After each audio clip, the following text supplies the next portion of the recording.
Assalamualaikum warahmatullahi wabarakatuh. Baik, perkenalkan nama saya Muhammad Furqon, eh, berasal dari jurusan D4 Keperawatan Gigi semester 6.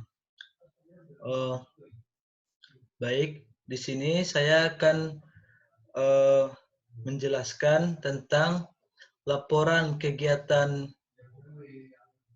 UKBM di sosialisasi mengenai COVID-19 ditujukan untuk kader desa.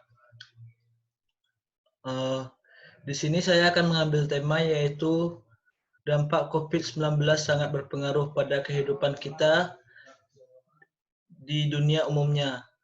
Akibatnya, lockdown di mana-mana aktivitas tak berjalan seperti biasanya dan menyebabkan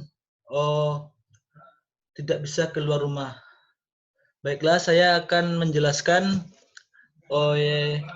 yang pertama apa itu tentang coronavirus.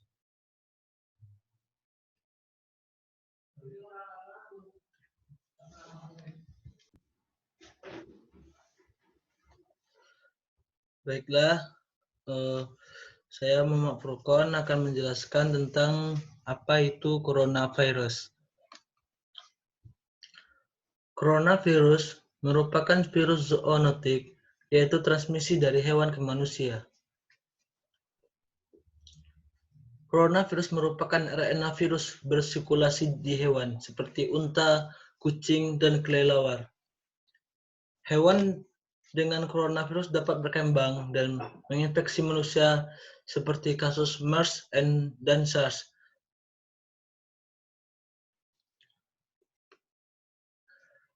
Faktor penentu pandemi dapat dilihat. Yang pertama yaitu menganggap virus baru manusia nggak ada yang kebal. Kemudian dapat berkembang biak pada manusia dan ditimbulkan penyakit. Selanjutnya, akibat manusia sering berinteraksi menyebabkan virus itu menular, yaitu dari manusia ke manusia secara efisien.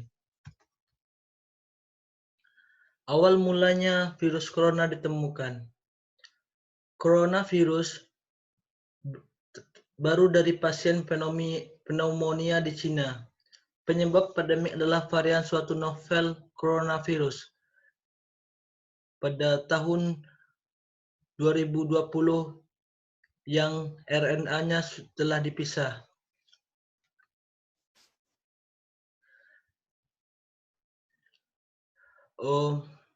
Tahap patogenesis dari virus menyebar sampai sekarang saat ini virus corona sudah menyebar ke seluruh dunia. Yang pertama yaitu virus masuk ke dalam saluran napas atas, kemudian bereplikasi di sel epitel saluran napas atas, kemudian menyebarkan ke saluran napas bawah. Pada infeksi akut terjadi shedding virus dari saluran nafas dan virus dapat di gastrointestinal, kemudian respon imun innate dan spesifik. Bagaimana cara penularan COVID-19? Yang pertama, transmisi dari manusia ke manusia. Yang pertama yaitu via droplet, saluran nafas seperti batuk dan bersin. Yang kedua, kontak dengan personal, menyentuh atau jabat tangan. Yang ketiga, menyentuh benda atau permukaan yang terdapat virus di sana dan ketika menyentuh mulut, hidung, atau mata sebelum mencuci tangan. Selanjutnya yaitu kontaminasi feses.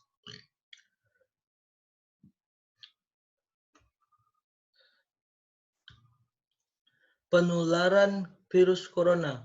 Yang pertama yaitu transmisi melalui droplet atau percikan sekret saluran nafas. Transmisi melalui kontak, yaitu kontak erat lingkungan tercemar. Apabila kita bersin atau tertawa atau bicara, bersin memproduksi sampai 40.000 droplet yang akan evaporasi memproduksi droplet dengan ukuran 0,5 sampai 12 UM diameter. Apabila kita seandainya bicara 5 menit mengeluarkan 3000 droplets. Sedangkan apabila kita batuk sama kayak bicara 5 menit, yaitu mengeluarkan 3000 droplet. Transmisi droplet. Droplet atau percikan, suatu cairan yang berisi partikel dengan diameter 5 UM. Droplet dapat melampaui jarak tertentu, umumnya 1 meter, pada permukaan mukosa yang rentan. Oleh karena itu, maka saat ini kita dianjurkan keluar rumah menggunakan masker, karena jarak yang dapat dihasilkan oleh droplet itu 1 meter. Jadi apabila kita keluar rumah harus menggunakan masker, walaupun maskernya tidak masker kesehatan, tapi menggunakan masker kain. Kandungan droplet. Apabila kita bicara, droplet memiliki kandungan 0 sampai 210 partikel. Apabila kita batuk, 0 sampai 3.500 partikel. Apabila kita bersin, 4.500 sampai 1 juta partikel. Selanjutnya saya akan menjelaskan status-status orang apabila status corona. Yang pertama yaitu orang dalam pemantauan. Orang dalam pemantauan adalah seorang yang memiliki gejala demam atau riwayat demam. Setelah orang itu melakukan perjalanan dari Cina atau wilayah negara yang terjangkit.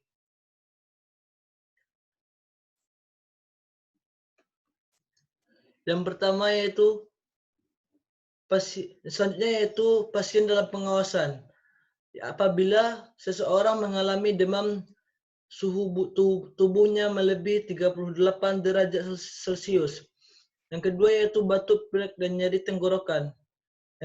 Yang ketiga yaitu pneumonia ringan hingga berat berdasarkan gejala klinis dan atau gambaran radiologis. Perlu waspada pasien imun kompres, gejala dan tanda tidak jelas. Pasien dalam pengawasan 2 yaitu seseorang dengan ispa ringan sampai berat dalam waktu sebelum sakit, yaitu riwayat kontak erat kasus terkonfirmasi COVID-19 atau bekerja atau mengunjungi fasilitas kesehatan yang berhubungan dengan pasien yang terkonfirmasi positif COVID-19.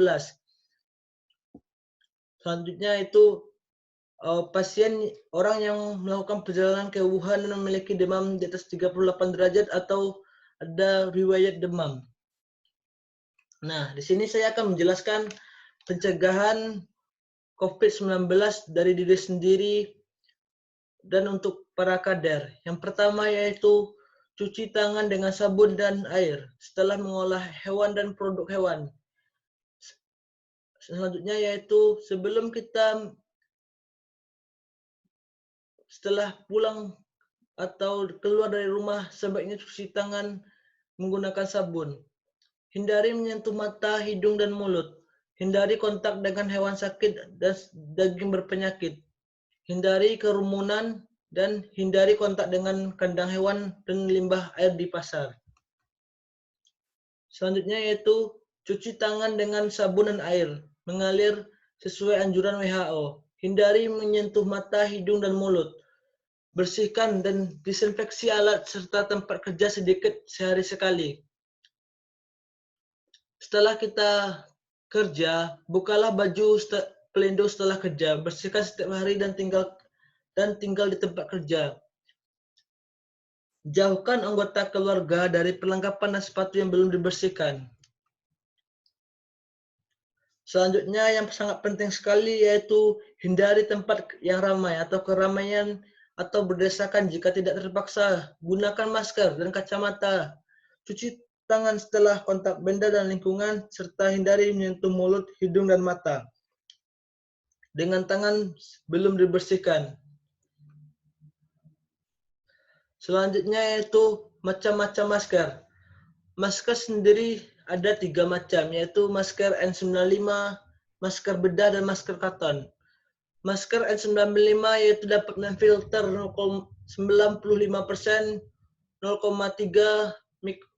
partikel dan menahan virus. Digunakan untuk penyakit yang ditukarkan secara airborne. Yang kedua yaitu masker bedah. Ada 3 lapis. Paling luar waterproof untuk mencegah percikan dan atau droplet masuk ke masker.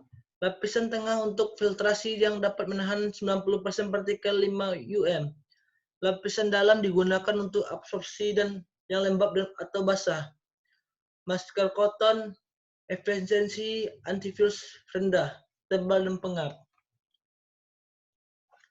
Selanjutnya, pembersihan dan disinfeksi. Perlu diketahui, coronavirus ini tidak dapat bertahan selama 14 hari. Setelah 14 hari, virus itu akan mati.